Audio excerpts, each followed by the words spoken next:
Good morning wanzuka bwanji konse kumene muli ndikhulupirira kuti muli bwino, amene simuli bwino ndikuti yayi ambuye akukhudzeni ndi dzanja lake. Choyambirira tipatsane pano ma update okwanira angapo maybe 6 7 so choyambirira update yoyambirira ndi yonena kuti ku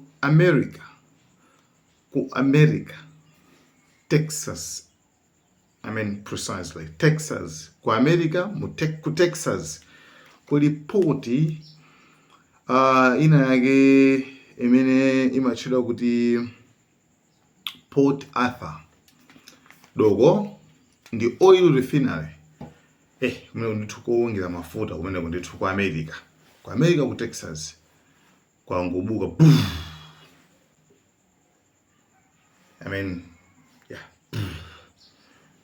and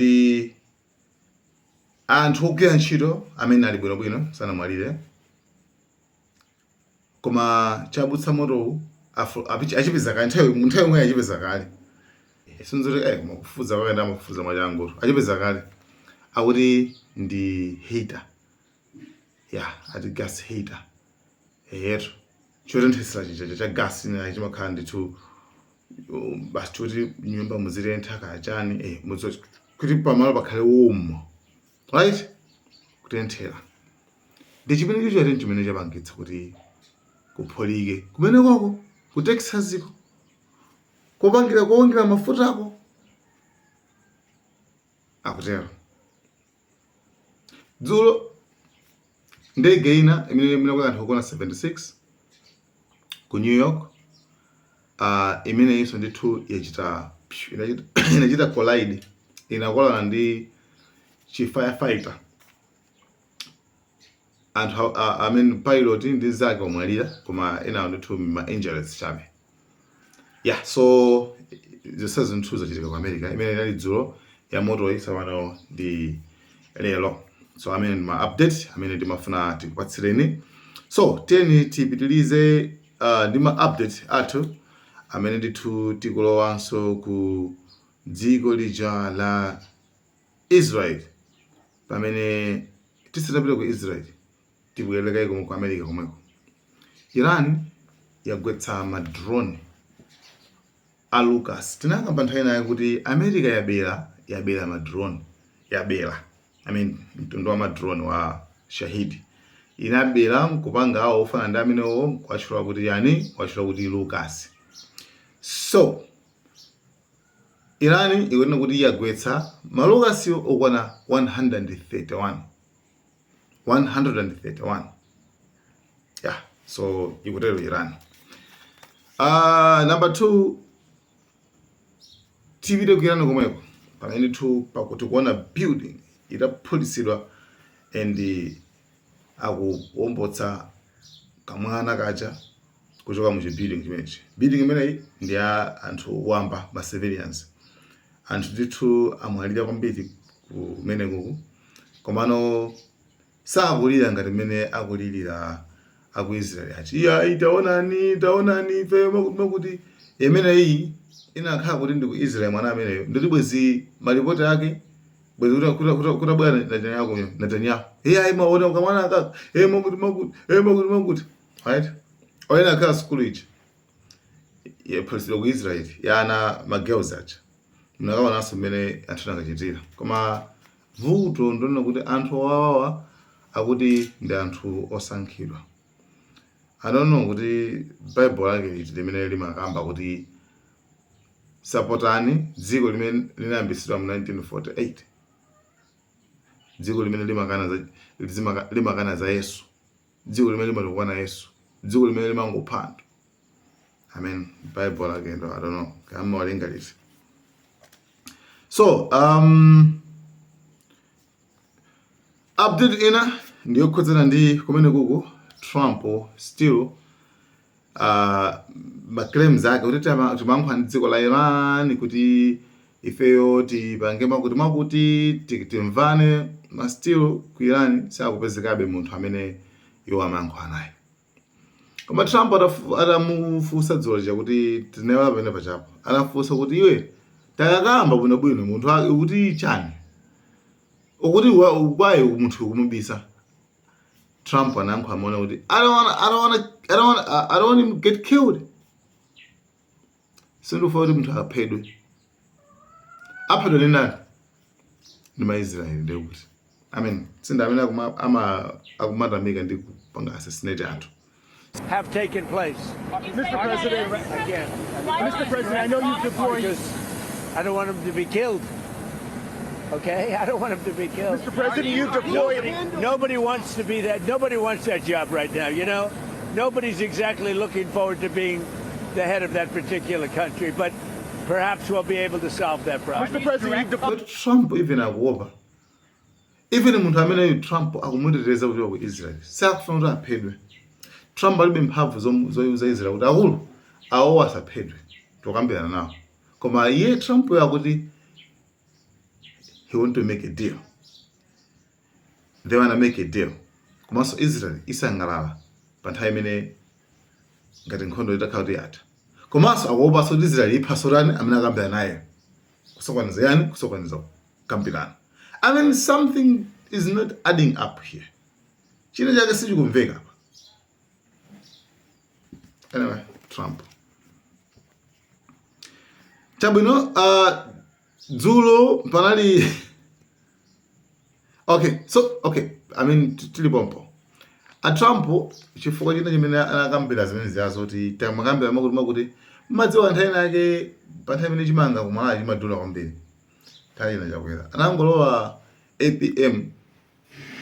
Kungobwera mphekesera zoti hey, chimanga chichip. Makuti. Amayankhulayo si munthu wamba. Anali president. Basi mphekesera iyayi chimanga chinatagula ku Mozambique, Tanzania, actually chinagulidwa ali. Komano before chisanabwire chimanga cha mbiri yokha. Mbiri yokha zinabangusira anthu chimanga chirani chitsike. Mbiri yokha. Maruma zokha. Mphekesera zokha.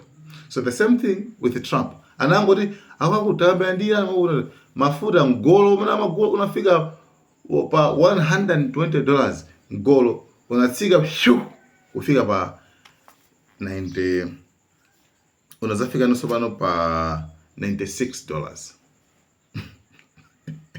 $96. Stock market exchange kutsika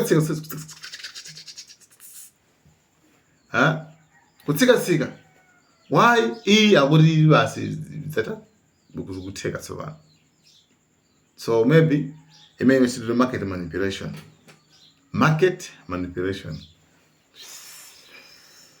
Kumbanda okambelembele. So that's why Trump anakamira zimwe kuti pakana zilazitsike ndezinatsika adinto.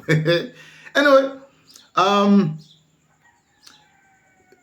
ngani ina ndino kuti pali Israel apa. President wa Israel dzulo anayankhula ku Kiryat Shimona ku Israel meneko dalina ake pochoka meneko kuti pochoka chothawa kumene chothawa pakanakabisira ku mabanka. President wadziwa amebisa ku mabanka. Iran idapulitsa kumene kuchako ndio unali kuthamanga. Isaac Herzog unali kuthamanga kumene kuchako. Chabwino. Ngani na vesi chino kwambiri ku Israel asilikali akweza kugera munthu amadutsa munthu yona ndi mwana wake Palestina wachaka chimodzi mwana wachaka chimodzi nde amamfusa mafuso kuti I think ululezi chani madziwo yawo icha paja Palestina samalengero ngati anthu yayi koma kwawo ndi zinyama. So anamugwira munthu uja kumika mundende for 10 hours ndi mwana wake uja. Koma mwana uja wachaka chimodziyo arenga fodya ndikumotcha naye mpaka naso ndikumbolaso ndi Somali.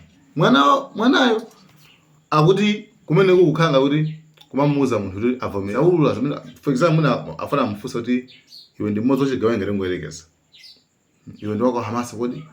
hayi sindizidziwa yama kuti makuti kena kuti basi kumpaka tocha mtu mpaka tocha mwana wake ndithu mpakana anyway mwana anamutulutsa kuma after 10 hours kuma bamboyo adakali kutiko adakali komweko. So I mean I don't know kuti mtundu wanje wanthu mina.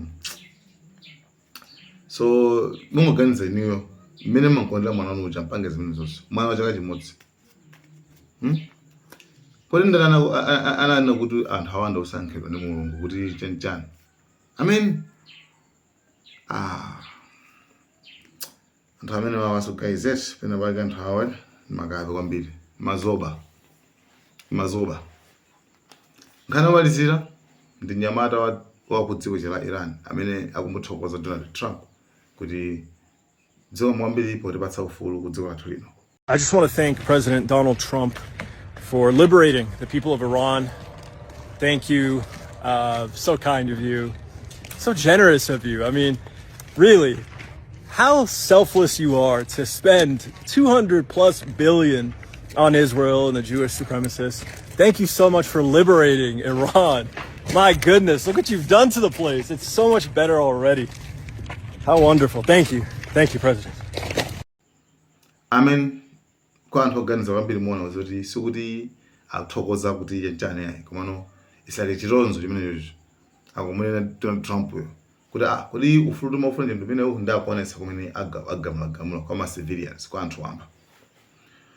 So pakati pano anthu aku Iran aluza hope mwa Trump ndi Israel amene amayira naja tiende aluza hope komanso maripoti apeza kuti ambiri amene amapanga mademo aja osana analumiridwa ndi ma Israel ndi Trump. Lero ndithu anthu Iran asonkhana chigulu kusonkhana masonkhana sikuti akupanga mademo ayi koma akuonesa support kuboma la Iran kuti teni yomweyo kuti boma ndiliti lomweli palibe kusintha anthu tikuyana meneko ndefunso ndikumati zimene amafuna ma Israel ndi American zitheka definitely zitheka komanso mupange monitor mupange check panopa sakumakamba zokhuza ndi regime change mawa mena asiya kumveka mapanganote zimenezo sakumakamba so basi angokamba zina angokamba za Hormuz, Strait of Hormuz, angokamba za titangambirana koma chisecho akuti amafuna boma yani tisinthe. So that is it's a sign the sign inokuti Satana aponde walepera. Satana akupita kugonja Trump akufuna as a tool ezinthuzi zamutopesa. So guys, thank you so much. Malawi cameras.